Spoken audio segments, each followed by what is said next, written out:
Hello friends, Radhe Radhe. આજે આપણે બનાવવાના છીએ એકદમ ટેસ્ટી, મસાલેદાર અને કાઠિયાવાડી સ્ટાઇલમાં સેવ ટામેટાનું શાક. આ શાકની રેસીપી એટલી સરળ છે કે આપણે હોટલ સ્ટાઇલ ગ્રેવીવાળું સેવ ટામેટાનું શાક ઘરે જ તૈયાર કરીશું. તો આ વિડીયોને અંત સુધી જરૂરથી જોજો. અને આ વિડીયો જોતા પહેલાં અમારી ચેનલ સબસ્ક્રાઇબ ન કરી હોય તો પહેલાં જ સબસ્ક્રાઇબ કરી લો. અને હા, બેલ આઇકન જરૂરથી દબાવજો, તો તમને આવી નવી નવી સરળ રેસીપી ઇઝીલી જોવા મળી જશે. તો ચલો હવે રેસીપી સ્ટાર્ટ કરીએ.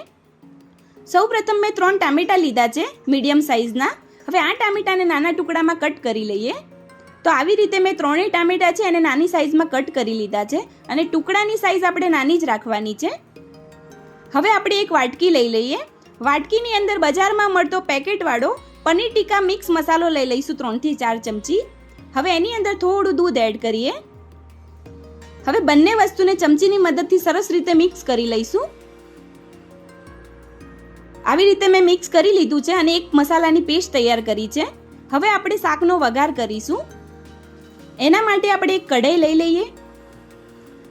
કઢાઈની અંદર આપણે થોડું તેલ એડ કરીએ. તેલ ગરમ થઈ જાય પછી થોડી રઈ એડ કરીશું, થોડું જીરું. હવે જીરું અને રઈ શેકાઈ જાય પછી થોડી હિંગ એડ કરી લઈએ. થોડા મીઠા લીમડાના પત્તા, એક તજ પત્તા લઈશું, એક આખું લાલ મરચું લઈએ, થોડી હળદર. હવે કટ કરેલા ટામેટા છે એને એડ કરી લઈએ અને સરસ રીતે તેલમાં મિક્સ કરી લઈશું ટામેટાને. અને થોડી વાર માટે તેલમાં એને શેકાવા દઈએ. હવે જે ટામેટા છે એ તેલમાં શેકાઈ ગયા છે. હવે એની અંદર અડધી ચમચી લસણની ચટણી એડ કરી લઈશું. હવે લસણની ચટણીને થોડી વાર માટે અંદર મિક્સ કરી લઈએ. હવે જે આપણી ચટણી છે થોડી શેકાઈ ગઈ છે. હવે એની અંદર સ્વાદના એકોર્ડિંગ મસાલા કરીએ. થોડું સ્વાદ એકોર્ડિંગ મીઠું, થોડું ધાણા જીરું પાવડર, થોડું લાલ મરચું પાવડર. હવે આ બધા જ મસાલાને સરસ રીતે મિક્સ કરી લઈશું. હવે મસાલા બળી ના જાય એના માટે આપણે 1 કપ પાણી એડ કરી લઈએ. હવે પાણીની અંદર બધા મસાલા ભળી જાય એવી રીતે મિક્સ કરી લઈશું. અને હવે 5 થી 7 મિનિટ માટે ઢાંકી દઈએ, જેથી આપણા ટામેટા છે એકદમ સોફ્ટ થઈ જાય અને પ્રોપર રીતે ચડી જાય. હવે 5 થી 7 મિનિટ જેવું થઈ ગયું છે. હવે આપણે ચેક કરી લઈએ તો આપણા જે ટામેટા છે પ્રોપર રીતે નરમ થઈ ગયા છે અને પ્રોપર ચડી ગયા છે. હવે શાકનો થોડો ખટમીઠો સ્વાદ આવે એના માટે આપણે 1 થી 1.5 ચમચી જેવી સુગર એડ કરીશું.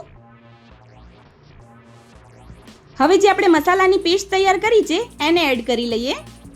હવે આ પનીર ટીકા મસાલાની પેસ્ટ નાખવાથી શાકનો ફ્લેવર એકદમ હોટલ સ્ટાઇલ આવે છે અને શાકની ગ્રેવી પણ એકદમ થીક થાય છે. તો તમે પણ આ રેસીપી સાથે જરૂરથી એકવાર ટ્રાય કરજો. તમારું શાક પણ ખૂબ જ સ્વાદિષ્ટ બનશે. હવે સરસ રીતે આપણે મિક્સ કરી લીધું છે.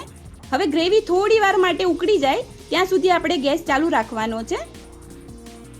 હવે જે ગ્રેવી છે આપણી થોડી ઉકળી ગઈ છે અને જે આપણો ગ્રેવી છે પ્રોપર થોડી ઘટ થઈ ગઈ છે. હવે આપણે જે ગેસનો ફ્લેમ છે બંધ કરીને જ આપણે સેવ નાખીશું. તો ગેસનો ફ્લેમ બંધ કરી દઈએ અને 1 વાટકી રતલામી સેવ એડ કરી લઈશું. હવે રતલામી સેવને ગ્રેવીની સાથે મિક્સ કરી લઈએ. ગેસનો ફ્લેમ બંધ કરીને જ આપણે સેવ નાખવાની છે. હવે આપણું હોટલ સ્ટાઇલ સેવ ટામેટાનું શાક પ્રોપર રીતે તૈયાર થઈ ગયું છે. હવે એની અંદર ઉપરથી લીલા કોથમીર એડ કરી લઈએ અને સરસ રીતે મિક્સ કરી લઈશું કોથમીરને શાકમાં. હવે આપણે ગેસ ઉપરથી કઢાઈને ઉતારી લઈએ અને એક બાઉલ લઈ લઈશું. બાઉલની અંદર આપણે ગરમા ગરમ સેવ ટામેટાનું શાક સર્વ કરીએ. આ સેવ ટામેટાનું શાકને આપણે રોટલી, પરાઠા અથવા ભાખરી સાથે પણ ખાઈ શકીએ છીએ. તો તમે પણ જરૂરથી આ ટીપ સાથે શાકનો ટ્રાય કરજો. એકદમ હોટલ સ્ટાઇલ શાક બનશે. હવે ઉપરથી થોડા ગાર્નિશ માટે આપણે લીલા દાણા મૂકી દઈએ. હવે આપણે એક પ્લેટ લઈ લઈશું. પ્લેટની અંદર આપણે ઓનિયન સર્વ કરીએ. ઓનિયન સાથે આપણે ગરમા ગરમ સેવ ટામેટાનું શાક સર્વ કરીશું. હવે ઓનિયન અને સેવ ટામેટાની શાક સાથે આપણે ગરમા ગરમ ભાખરી સર્વ કરી લઈએ. હવે ભાખરી સાથે ખાવાની આ શાકની એટલી મજા આવે છે કે ખૂબ જ સ્વાદિષ્ટ લાગશે. તો મિત્રો તૈયાર છે એકદમ ટેસ્ટી અને સ્વાદિષ્ટ સેવ ટામેટાનું શાક. તો તમને આ સેવ ટામેટા શાકનો વિડીયો કેવો લાગ્યો એ કમેન્ટ જરૂરથી કરજો અને વિડીયોને લાઈક કરજો, શેર કરજો અને અમારી ચેનલને સબસ્ક્રાઇબ કરવાનું ભૂલતા નહીં. અને હા, બેલ આઇકન જરૂરથી દબાવજો. ફરી મળીશું આવી નવી રેસીપી ટિપ્સ સાથે. રાધે રાધે.